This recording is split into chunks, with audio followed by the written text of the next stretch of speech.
Are you stuck in your house with nothing to do?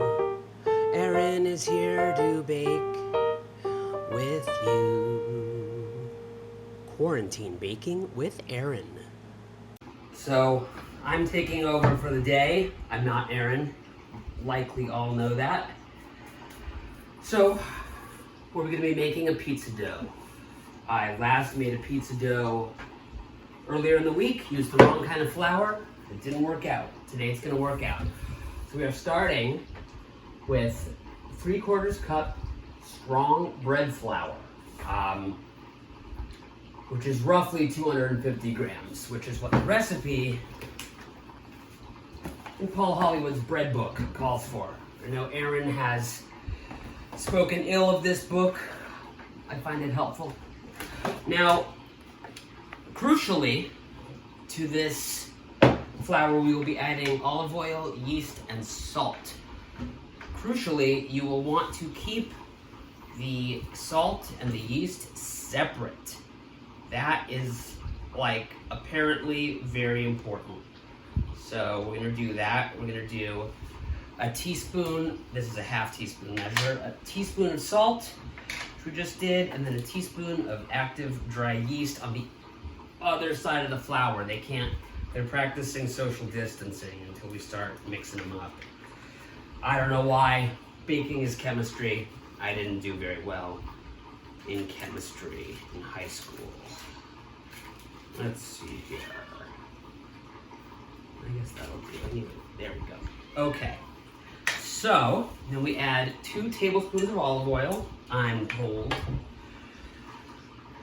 This is a 2 tablespoon measure. We have an obnoxious number of sizes of measuring implements. So I'm just gonna toss that in. So we've got flour in the middle, olive oil kind of all around, yeast on one side, salt on the other. And now, you really have to know what you're doing here because we're gonna be mixing the dough with one hand. It's very hard to do it with both. So this is approximately 180 milliliters of water. Again, I just looked up these conversions on my phone, and you toss most of it in, and you start working with the fingers of one hand. The Paul Hollywood book says you might not need all the water, but I always do. That's probably a lack of skill on my part, but you know.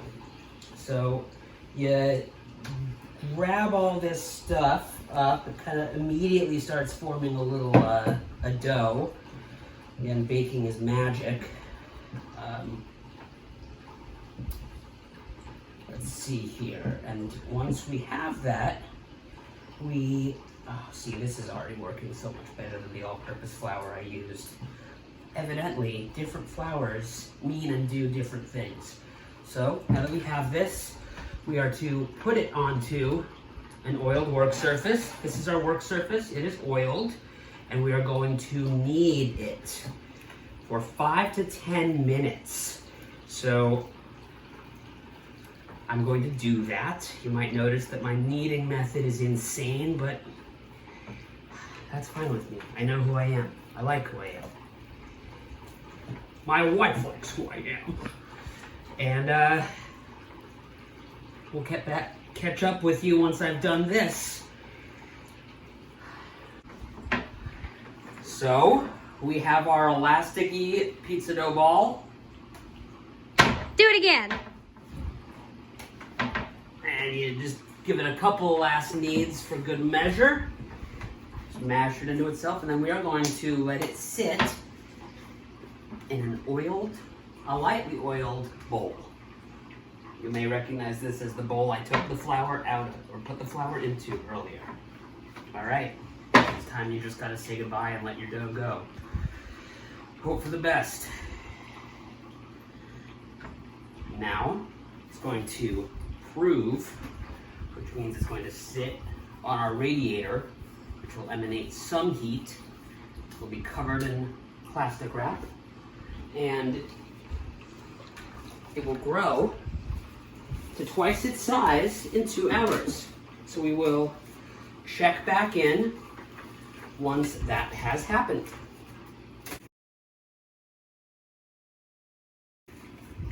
All right, so this is our theoretically proved lump of pizza dough. I'm gonna take the plastic wrap off. You can see I dutifully overused. And here we go. We're gonna tip it out. Oh, come on now. Oh, it's fine.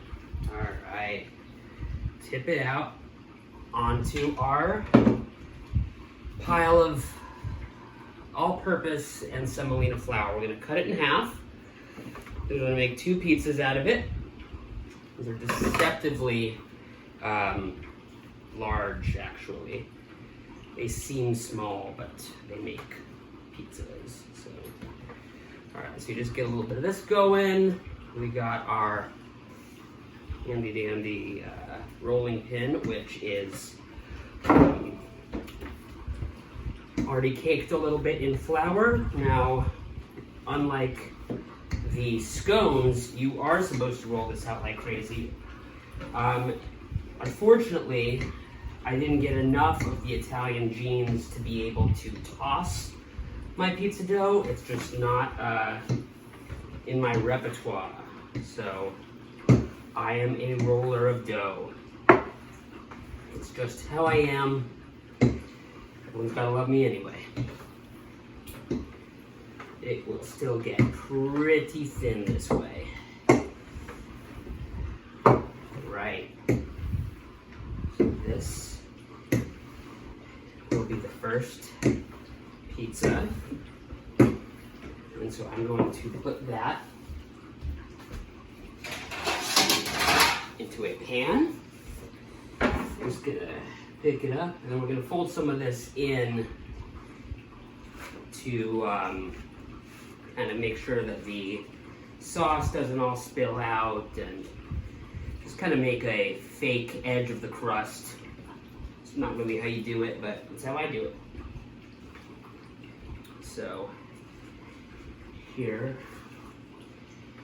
we have what will ultimately be a pizza.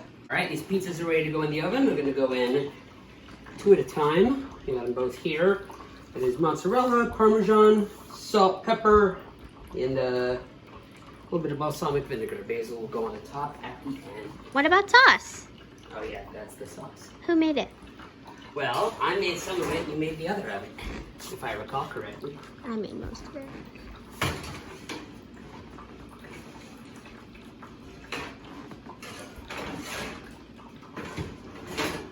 All right, they're gonna go in for 10 minutes.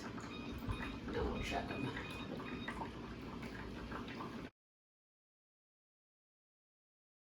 So, looks as if our timer is up.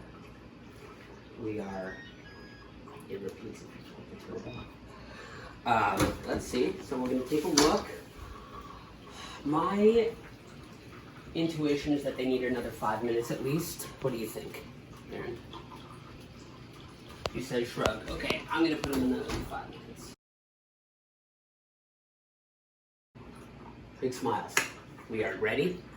The pizza is ready. It's ready to come out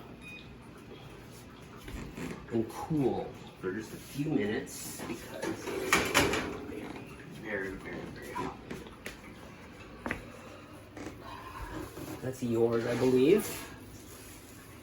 And that is mine. And now is when you put the basil on, folks. Where are you getting your basil from? Oh, well, we have a little basil plant. Oh.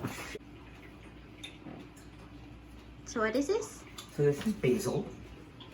And you, I believe, like it to be in lots of big chunks, right? Yeah. This guy is yours. It helps if you like add them into the sauce or anything.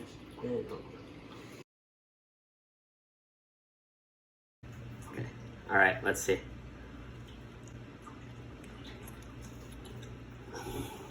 Yeah, okay. There's no denying it. The bread's a little weak, but it's pretty good. What's weak about it? I almost want to say it got mixed up with too much semolina flour. And when this folded over crust thing doesn't work and I need to find a different solution to it. Okay, so 7 out of 10 because it's still pizza? Yeah, I'll give it that. Well, are you stuck in your house with nothing to do? Erin is here to bake with you. Quarantine baking with Erin.